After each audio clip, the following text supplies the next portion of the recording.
Hello everyone. तो कैसे हैं आप लोग?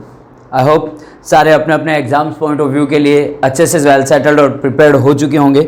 आप लोग तैयारी भी कर चुके होंगे आप अपने बिजनेस स्टडीज़ के एग्ज़ाम के लिए जो 17 को है। तो चलिए, जैसा कि मैंने वादा किया था, हम कंटिन्यू करते हैं हमारी क्लास को। और आज का जो चैप्टर रहेगा हमारा कंट्रोलिंग को लेकर के, ये वीडियो एक्चुअल में काफ़ी पहले आ जानी चाहिए थी, लेकिन वो कहते हैं ना, जब जागो तभी सवेरा। हाँ, इतना तो है कि भाई लेट आए हैं यूट्यूब पर आप लोगों के सपोर्ट और आप लोगों के प्यार से इस मुकाम तक पहुंचे हैं, तो ऑब्वियसली आगे भी पहुंचेंगे। तो ऐसे ही अपना प्यार बनाए रखिएगा। तो बिना टाइम वेस्ट किए, क्योंकि अब वक्त बचा नहीं है, वो कहते हैं ना, एक बार सारे सिलेबस की वीडियोस को एक बार वापस से देख लीजिएगा, ताकि बेटर रहेगा कि आप अच्छे से स्कोर कर पाएँ। केस स्टडीज़ में क्या क्या पॉइंट्स रहेंगे, क्या क्या की पॉइंट्स रहेंगे, वो सारे मैंने सारे वीडियोस में अटैच किए हैं। तो चलिए शुरुआत करते हैं हम हमारे आज के चैप्टर को। और 1 शॉर्ट वीडियो रहेगी और आज की तारीख में अपन कंट्रोलिंग का चैप्टर पूरा करेंगे। छोटा सा चैप्टर है, पर एग्जाम के पॉइंट ऑफ व्यू से इंपॉर्टेंट भी है, क्योंकि केस स्टडीज रहती है इसमें। सबसे पहले देखिए तो इसकी डेफिनेशन देख लेते हैं अपन। तो इट कैन बी डिफाइंड, तो सीधी सी बात है, कंट्रोलिंग यानी हमें भी पता है कि कंट्रोल प्लान, जो प्लान किए थे उन प्लान्स में कहां तक अचीव हुए हैं, उन सभी के बीच में कंपैरिजन डिसाइड करना कंट्रोलिंग ही है। यानी एक तरीके से प्लानिंग ही कहा जा सकता है, लेकिन प्लानिंग कंट्रोलिंग का सबसे अहम हिस्सा होता है। पहले प्लान किए जाते हैं, फिर बाकी के मेजर्स कंट्रोल किए जाते हैं। कहाँ तक सक्सेस अचीव कर रहे हैं, क्या टारगेट्स थे, किस टारगेट्स को अचीव किया, अगर टारगेट्स अचीव नहीं कर पाए तो कहाँ पर हमें इनिशिएट करने की आवश्यकता है, क्या पर हमें की पॉइंट्स को देखने की ज़रूरत है। यानी कि इमेजिन करिए आप अपने आप पर ही कि भाई आप प्लान करते हैं कि डेफिनेटली मैं जो हमारे टर्म फर्स्ट हैं उनमें मैं 95% या मोर देन 95% स्कोर करूंगा। आप अपनी परफॉर्मेंस को ये लेकर के सोचते हैं, लेकिन फिर आप देखते हैं कि आपके 93 बन रहे हैं। तो जो 2% की जो डेफिसिट आ रही है वो क्यों आ रही है, कहाँ पे आपने क्या गलतियाँ करी थी, उन सारी चीज़ों को प्लान करना, फिर से कंट्रोल करना, वो सारा ही क्या है, कंट्रोलिंग का हिस्सा है। तो अगर सिंपल सी बात कहें तो it can be defined as the comparison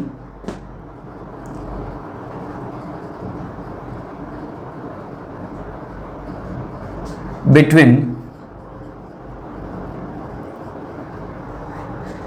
actual performance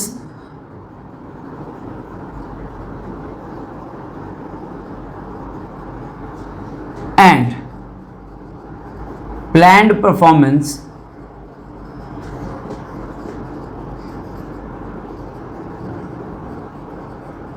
to achieve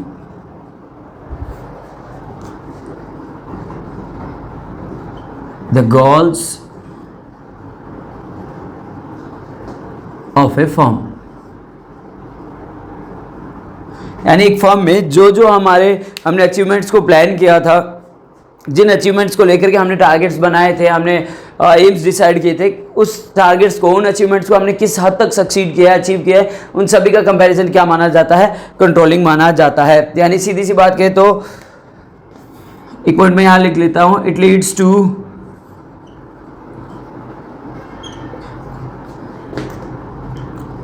goal achievements.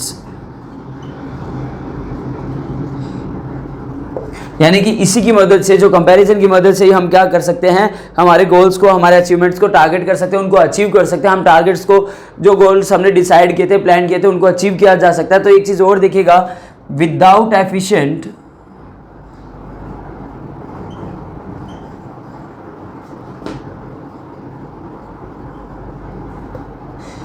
efficient controlling,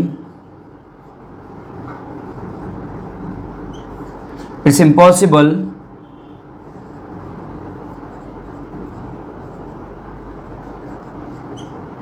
to achieve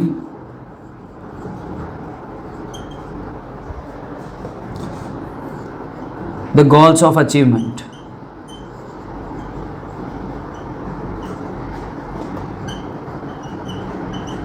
यानी जब तक हमारा कंट्रोलिंग एफिशिएंट नहीं होगा, तब तक हम नहीं अचीव कर पाएंगे जिन भी टारगेट्स को लेकर के हमने प्लान किया था, जो भी टारगेट्स हम लेकर चले थे।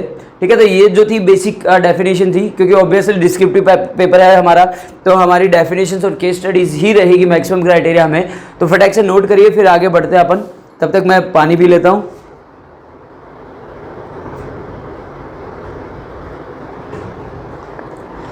चलिए आगे बढ़ते हैं। अब देखेंगे हमारे क्या क्या इसके फंक्शंस रहते हैं कंट्रोलिंग के। आई होप आप लोगों ने स्क्रीनशॉट ले लिया होगा, डेफिनेशन पे आपको क्लियर हो गई होगी। फंक्शंस की बात करें, फीचर्स की बात करें, तो सबसे पहले फीचर्स की तरफ बढ़ते हैं। अपन कंट्रोलिंग के फीचर्स को देख लेते हैं। चलिए 4 फीचर्स रहेंगे इसके हमारे फीचर्स।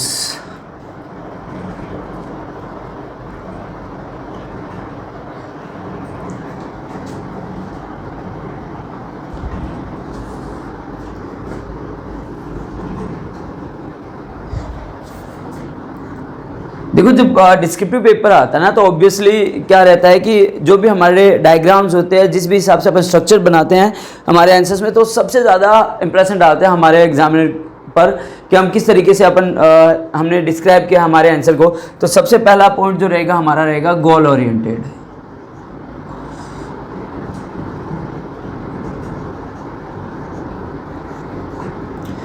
देखो अगर फीचर्स की बात आ रही है तो ऑब्वियस सी बात है कि सबसे इंपॉर्टेंट अपन क्या लेकर चलते हैं, गोल ओरिएंटेड। क्यों?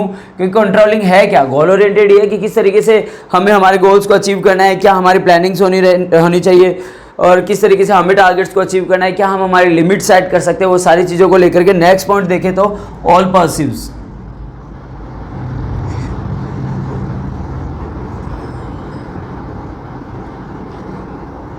ऑल पर्सीव की बात करें भाई, सारे ही ऑर्गेनाइजेशंस के लिए जरूरी है, चाहे वो स्मॉल हो, स्मॉल स्केल हो, चाहे वो लार्ज स्केल हो। अगर आप छोटा सा भी बिजनेस चला रहे हैं, एक शॉप भी चला रहे हैं, तो भी आपको कंट्रोलिंग की सबसे ज़्यादा ज़रूरत है। स्टाफिंग, कंट्रोलिंग, डायरेक्टिंग, ये सारे बिजनेस क्राइटेरिया की तो पार्ट है, यानी सबके लिए परवेसिव रहता है। नहीं है पर्सिव लिख दिया मैंने, परवेसिव, ठीक है। तो ये सबसे ज़्यादा ज़रूरत रहती है हमारी किन चीज़ों को लेकर के, कंट्रोलिंग को लेकर के। सेकंड फीचर हमारा परवेसिव, यानी कि क्या विशेषता, क्या कैरेक्टरिस्टिक्स रहेगी, सारे काइंड्स ऑफ ऑर्गेनाइजेशन के लिए इसकी सबसे ज़्यादा ज़रूरत रहती है। थर्ड पॉइंट की तरफ देखें तो ये सारी चीज़ों की तरफ ध्यान देता है जो भी हमने बैकवर्ड किया, यानी कि बहुत backward and forward looking.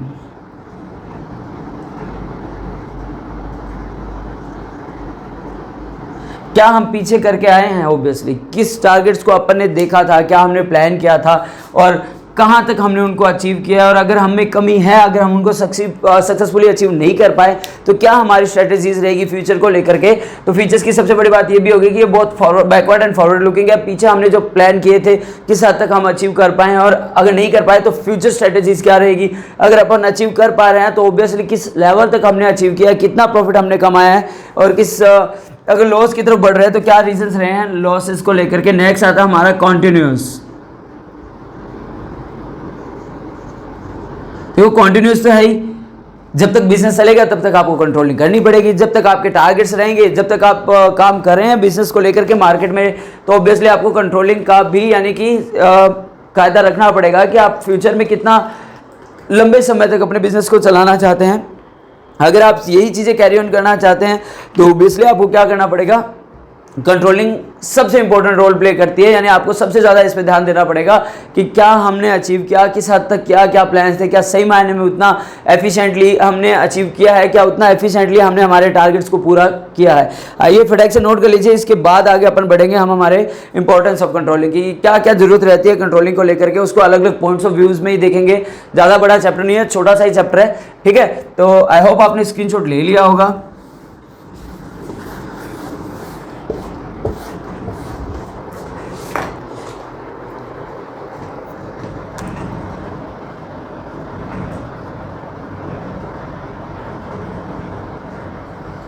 Importance of controlling कि क्या क्या जरूरत है, क्या जरूरत पड़ती है, क्या इंपॉर्टेंस है कंट्रोलिंग की एक फर्म में, एक बिजनेस में, एक इकोनॉमी में, एक मार्केट में। तो सबसे पहला ही पॉइंट अगर मैं लिख दूं तो क्या है,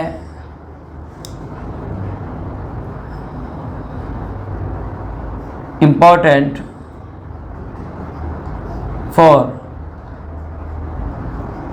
अचीविंग गोल्स।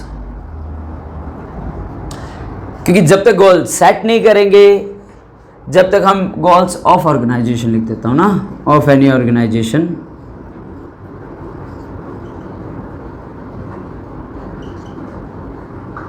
और फर्म। जब तक आप टारगेट डिसाइड नहीं करेंगे, जब तक आपका ओवरऑल कंट्रोल नहीं रहेगा अपने फैसलों को लेकर के, अपने डिसीजंस को लेकर के, तो तब तक आप अपने टारगेट्स को अचीव ही नहीं कर पाएंगे। तो सीधी सी बात है, important for achieving goals of any organisation और फर्म। ठीक है, नेक्स्ट आता है हमारा, अगर अपन देखें judging the accuracy of standards.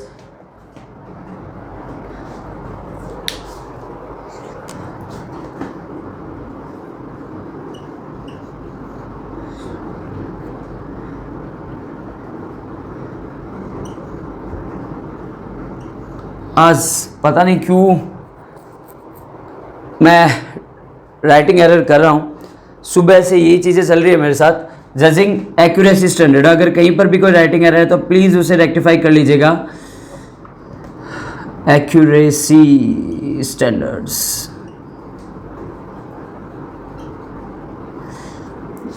क्योंकि ऑफलाइन क्लासेस की वजह से इतना ज़्यादा थक जाता है कि ऑनलाइन प्लेटफॉर्म के लिए टाइम ही नहीं मिल पाता, बट फिर भी कोशिश यही रहती है कि अच्छे से अच्छा कंटेंट प्रोवाइड करवाया जाए। जजिंग एक्यूरेसी स्टैंडर्ड्स की बात की जाए, यानी कि किस स्टैंडर्ड तक आप एक्यूरेट रहे हैं अपने प्लान्स को अचीव करने को लेकर। अगर आप एक्यूरेट नहीं रहे हैं, जैसे मैंने अभी एक एग्जांपल दिया था हमारे स्कोर्स को लेकर के, परसेंटेज को लेकर के, अगर हम टारगेट्स को पूरा नहीं कर पा रहे तो क्यों नहीं कर पा रहे थे, हमने कहाँ पर वो कमियां देखी, किस वजह से हम अनसक्सीड रहे हमारे टारगेट्स को पूरा करने के लिए। नेक्स्ट पॉइंट आता है हमारा efficient use of resources.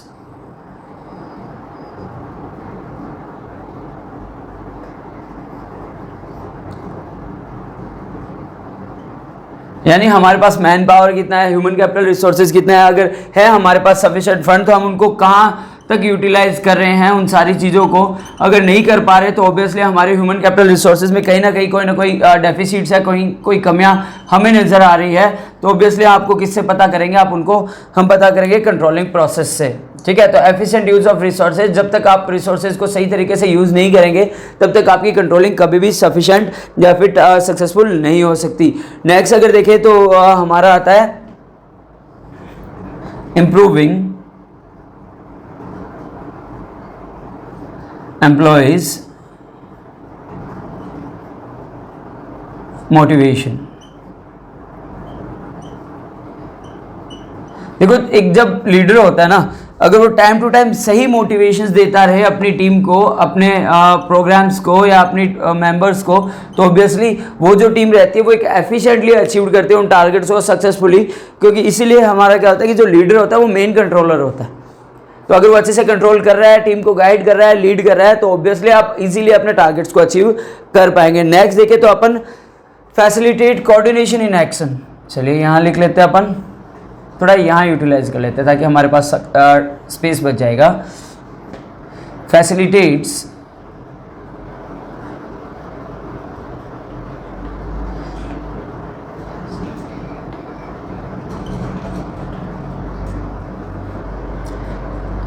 coordination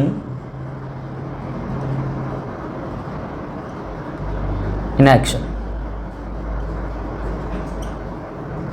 facilitate coordination in action, यानी कि जो हमारे कोऑर्डिनेटर्स हैं, सही मायने में हम उनको टाइम टू टाइम में ये गाइड अप करते रहें कि किस लेवल तक हमें इन टारगेट्स को कितने टाइम में, कितनी कॉस्ट के साथ में हमें अचीवमेंट्स में लेके आना है। यानी कोऑर्डिनेशन, यानी कि एम्प्लॉयज़ में भी एक समन्वय जिसको कहते हैं, कंट्रोल सिस्टम जिसको कहते हैं, लीडर से कोऑर्डिनेटर से सब कोऑर्डिनेट्स में, सब कोऑर्डिनेट से सुपरवाइजर से सबऑर्डिनेट्स में। यानी कि एक कंट्रोल सिस्टम ही तो है कि लेवल लिमिट से लेकर के, यानी लेवल स्केल से, हायर स्केल से लेकर के अपन लोअर स्केल तक चलते हैं। ये सारी चीज़ें क्या रहती है, हमारे कंट्रोलिंग सिस्टम में रहती है। और फिर एक लास्ट सबसे इंपॉर्टेंट टॉपिक आता है हमारा क्या, एंश्योरिंग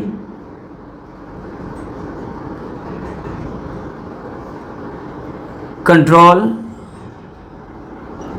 एंड डिसिप्लिन।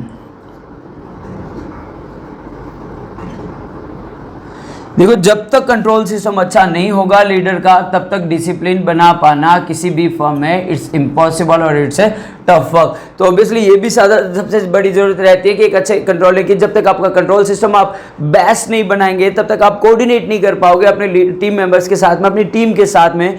तो ठीक है, तो कंट्रोल सिस्टम के लिए भी क्या रहता है, हमारी कंट्रोलिंग पावर जो रहती है, कंट्रोल जो रहता है सबसे इंपॉर्टेंट रोल प्ले करता है। ये थे बेसिक इंपॉर्टेंस ऑफ कंट्रोलिंग। फटाक से नोट करिए इनको, फिर आगे बढ़ते हैं अपन।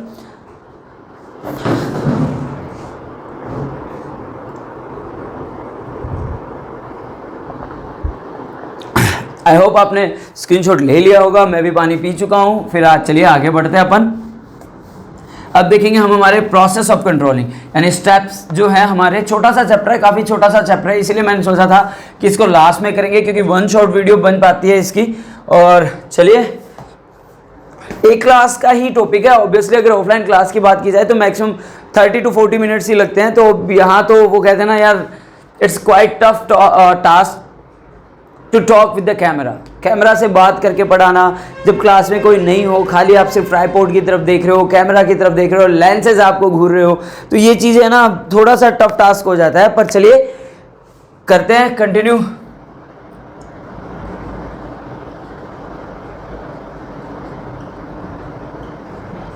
कंट्रोलिंग प्रोसेस, क्या क्या प्रोसेस यानी स्टेप्स जो रहेंगे वो हमारे क्या रहेंगे। सबसे पहले स्टेप की बात करें तो यानी क्या आता है, सबसे पहली चीज़ हम देखते हैं रहेगा हमारा सेटिंग परफॉर्मेंस स्टैंडर्ड्स, यानी क्या तैयार करें, प्लान्स तैयार करें जनाब। प्लान्स आपने देखा है कई बार, कोई भी चॉकलेट हो या कोई भी सॉफ्ट ड्रिंक हो तो काफ़ी सारे फ्लेवर्स में आती है। पहले एक नॉर्मली फ्लेवर आता है, जैसे आप फिश को ही देख लीजिए या फिर कोई किसी भी जूस को देख लीजिए, मान लीजिए वो नॉर्मली जनरेट हुआ था मिक्स्ड फ्रूट को लेकर के। फिर आया हमारा गुआवा, फिर एप्पल, फिर आ गया हमारा ऑरेंज, फिर पाइनएप्पल। यानी ये तरीके क्या है, प्लानिंग ही तो है। जब कोई एक टास्क, अब देखो फ्लेवर्स, हम पता है मुझे कि एक प्रोडक्ट की बात आ रही है और फ्लेवर्स की बात आ रही है, तो जनाब वो कहते हैं ना बहुत तेज़ हो रहे हो, ज़्यादा फ्लेवर्स पे नहीं जाना, सिर्फ इन्हीं की बात कर रहे थे। मैं तो जूसेस की बात कर रहा था। चलिए वापस आते हैं टॉपिक पे कि प्लान से एग्जीक्यूट करना, प्लान करना, सारी चीज़ें रहती है इस चीज़ का हिस्सा। तो सबसे पहले आप क्या करें, अपने परफॉर्मेंस स्टैंडर्ड को डिसाइड अप करें कि क्या हमें प्लान्स बनाने हैं, किस तरीके से हमें उनको अचीव करना है। दो इंपॉर्टेंट चीज़ें रहती है प्लान्स के अंदर, मैं लिख देता हूँ यहाँ पर। एक तो रहता है हमारा क्वांटिटेटिव,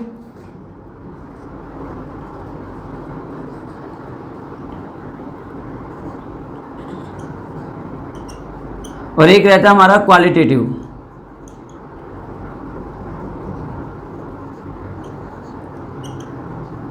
कि अगर क्वालिटी रखनी है तो कितनी रखनी है और क्वांटिटी रखनी है तो कितनी रखते हैं। प्रोडक्शन को लेकर भी कंट्रोलिंग एक अहम भूमिका अदा करता है। तो ठीक है, तो सबसे पहले हमें ये पता होना चाहिए कि किस लेवल तक, कितने प्रोडक्शन में, कितनी क्वांटिटी में बना रहे हैं और क्या क्वालिटी रहेगी। ये सारे स्टैंडर्ड्स आप पहले से डिसाइड करेंगे। क्वालिटी किस लेवल की होगी, क्वांटिटी किस लेवल पे होगी। अगर आप प्रोडक्शन कर रहे हैं तो कितनी क्वांटिटी की आपको रिक्वायरमेंट है प्रोडक्शन को लेकर के। सेकंड पॉइंट की अगर बात करें तो पहले पॉइंट के बाद में आ जाता है स्टेप सेकंड। ध्यान रखिएगा, आपको जो स्टेप्स पूरे करने हैं ना वो पूरे डायरेक्ट इसी सीक्वेंस में करने हैं। नेक्स्ट लिखते हैं अपन measuring of actual performance.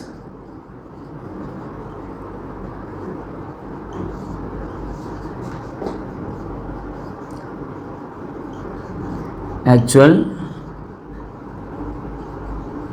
Performance यानी कि आप अपने परफॉर्मेंस को सही मायने से पहले से प्री प्लान करके रखते हैं कि भाई मैं मान लो कि इमेजिन करना, मैंने डिसाइड किया कि चलो मैं घूमना स्टार्ट करता हूँ या सुबह मॉर्निंग वॉक स्टार्ट करता हूँ। मैंने एक टारगेट किया था कि हाँ यार मैं एटलीस्ट 5 किलोमीटर्स तो चलूंगा ही चलूंगा या 10,000 फुट स्टेप्स में चलूंगा। लेकिन जब मैं वापस रिटर्न पहुंचा तो मैंने देखा यार मैं तो 4 किलोमीटर ही अचीव करके आया हूँ, या मैंने 10,000 फुट स्टेप्स काउंट आउट करने का टारगेट किया था, मैं तो 8,000 ही कर रहा हूँ। या मैं मेरी सेल को मैं सोचा था कि इस साल यार मैं सेल मेरी बनाऊंगा कम से कम 2 करोड़ रुपए की। ये हमारा मेजरिंग एक्चुअल परफॉर्मेंस है कि भाई मेरे को एक्चुअल में कितना टारगेट करना है, 2 करोड़ रुपीज़ की सेल टारगेट करनी है। नेक्स्ट आ जाती है कंपेयरिंग एक्चुअल परफॉर्म्ड।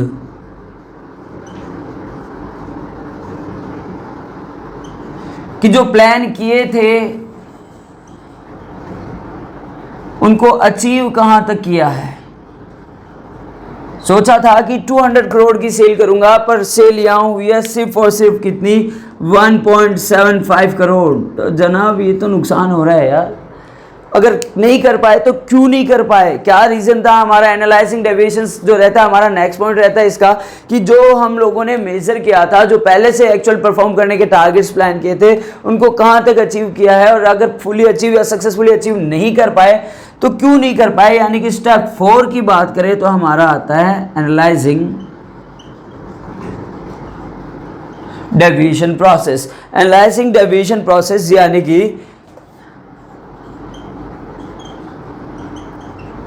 अब देखो एनालाइजिंग डेविएशन प्रोसेस की बात आ जाती है ना, तो यहाँ पे 2 डिसीजंस इंपॉर्टेंट मैटर करते हैं। एक पहला तो जो मैनेजमेंट एक्सपेक्ट करती है या एक्सेप्शंस ऑफ मैनेजमेंट्स होते हैं, और दूसरा होता है क्रिटिकल पॉइंट्स में। चलिए मैं लिख देता हूं यहां पर, नंबर 1 क्रिटिकल पॉइंट्स, सॉरी, और दूसरा आता है डिसीजंस बाय मैनेजमेंट्स एक्सेप्शंस। यानी पहली बात तो क्या होगी, जैसे क्रिटिकल पॉइंट्स में आ गए, यानी कुछ रीजंस हो गए जिनकी वजह से अपन अचीव नहीं कर पाए, है ना। क्रिटिकल पॉइंट कंट्रोल भी कहते हैं इसे। यहाँ पे क्या आता है कि भाई अपन एक लिमिट सेट नहीं करके चलते, हम कहते हैं ठीक है हो पाएगा तो ठीक है, नहीं हुआ तो ठीक है, लेकिन जब नहीं होता तब इस चीज की तरफ बात है कि यार क्या हो गया, ये तो अचीव कुछ और करने वाले थे, ये तो 1.75 करोड़ पर रह गए, यानी 25 लाख रुपीज की deficit. Is not a small thing. अगर सेल नहीं बढ़ी तो किस वजह से नहीं बढ़ी, क्या क्रिटिकल पॉइंट्स कंट्रोल थे, या किस जगह पे हम लैग बिहाइंड रहे थे, ठीक है। तो यहां पर एक पॉइंट आता है कि लिमिट, मैनेजमेंट क्या करता है, लिमिट डिसाइड कर देता है कि साहब आपको टारगेट पूरा करना है तो करना ही है, by hook and crook, bye, वो कहते हैं ना, शाम दाम दंड भेद, आपको किसी भी तरीके से इनको अचीव करना है। अब चाहे कैसे भी करें, अब सबऑर्डिनेट्स या सुपरवाइजर्स पे ये सारे टास्क का मैनेजमेंट डाल दिया जाता है कि भाई आप जाने, आपका काम जाने, बट मुझे ये टारगेट्स अचीव चाहिए, ठीक है। तो लिमिट कंट्रोल भी एक काफी इंपॉर्टेंट डिसीजन होता है, कंट्रोलिंग का ही पार्ट है, ठीक है, कि आप एक लिमिट डिसाइड करें कि आपको इन सम हाउ, आपको in fix time of period में इसको अचीव करना ही करना है। लास्ट पॉइंट अगर अपन देखें तो हमारा रहता है टेकिंग करेक्टिव एक्शंस।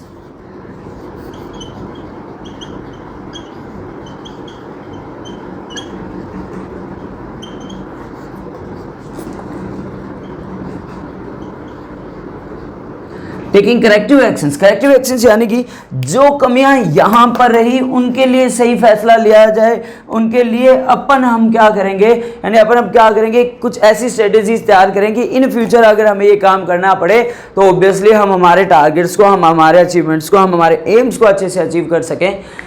तो लीजिए ये था आपका चैप्टर। मैंने पहले भी कहा था 1 शॉट में कोशिश रहेगी पूरा करने की, छोटा सा ही चैप्टर था लेकिन काफ़ी इंपॉर्टेंट रोल प्ले करता है, क्योंकि हमारे लिए एक सिंगल मार्क भी इंपॉर्टेंट है, ठीक है। तो आई होप आपको आज की क्लास बेनिफिशियरी लगी होगी। अगर आपको लगे then please don't forget to like, comment and subscribe and share to your friends, क्योंकि अभी का जो ये टाइम है वो कहते हैं डू एंड डाई, बट मरने मारने का कोई सीन नहीं है। Do and die it means देखो मार्क्स कभी भी मैटर नहीं करते, हाँ मैटर सोशल स्टेटस को लेकर के मैटर करते हैं, आगे के अचीवमेंट्स को लेकर मैटर करते हैं, बट कुछ एक मैंने जगह पे देखा टीचर्स ये कहते हैं भागो भागो भागो भागो मार्क्स के पीछे। यार क्यों भागो, दुनिया में ऐसी कोई मार्कशीट बनी नहीं जो आपके टैलेंट को बता सके कि भाई आप में कितना टैलेंट है।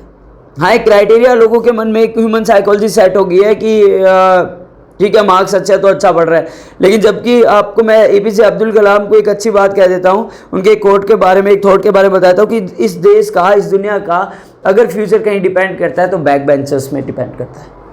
क्यों? क्योंकि उनके माइंड में जो क्रिएटिविटी होती है ना, मैं ये नहीं कहता वो सब में नहीं होती, लेकिन फर्स्ट बेंचर्स को देखो एक चीज़ होती है कि एक बंदा जो फर्स्ट रैंक पे खड़ा है